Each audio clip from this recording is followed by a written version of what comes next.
At the Reisterstown Road Plaza, shoppers lined up early this morning outside the new Super food store.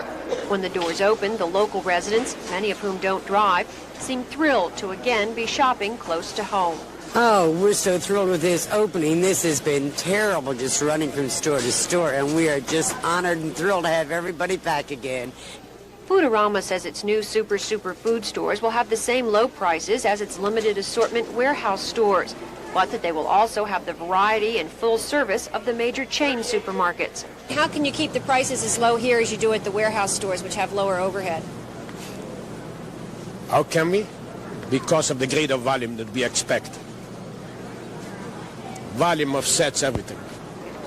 In addition to shoppers, the Super employees, almost all of whom work for Pantry Pride, are glad to be back to work, although most took a cut in pay. Also happy are other merchants in the plaza, whose business suffered during the 3 months the store was closed. The whole mall was just really slow. Yeah, you can tell the difference when people don't come here and do their grocery shopping. Because when they do, they stop in the other stores and, give them their business too. With the opening of its new stores, Food-a-Rama becomes the third largest grocery retailer in the Baltimore area. With the new stores and what they claim to be lower prices, company officials say they're aiming for #1. Joan Gartland, Channel 2 News Scene at the Reisterstown Road Plaza.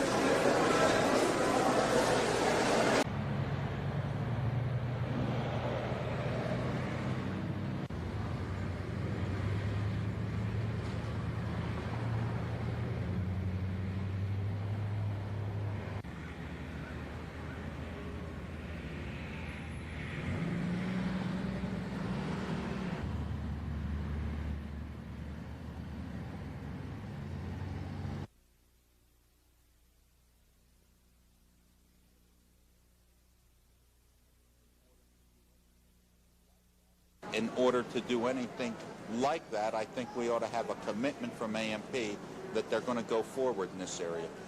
Does that mean you're considering possibly forfeiting the raise, September raise, in return for that? No, we're not. We're prepared to do other things contractually in order to put AMP in a position where they can compete better, but we're not considering among that the raise change because we don't think that will really accomplish it. What kind of contractual things? New wage scales, new fringe benefit levels, new contracts for the new style of store that they're talking about building, those type of things. It officially opens to the general public tomorrow, but today 100 people turned out to christen the new market. They say it's also a new beginning for the Upton community. That we might be a part of making new people, not just new buildings, and that we might reclaim our neighborhood. Reclaim it from drugs and alcohol and hatred and fear, and make it a decent place, a clean place, a productive place.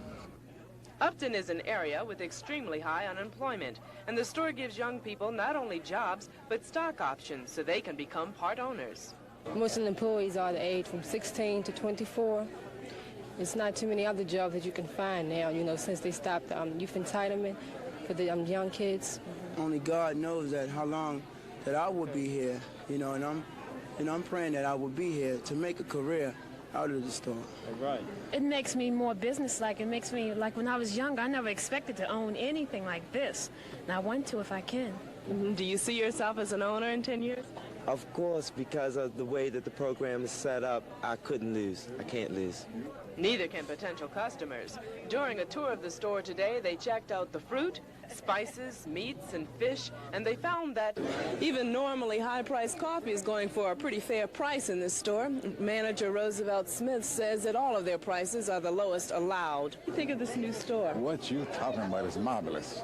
Isn't it great? It's great. You live right across the street? Right across the street. It's marvelous. So you're going to patronize this store often? Oh, yes. I'm going to do all my shopping right here. I'm Lynn Alexander, Channel 2 News Scene in West Baltimore.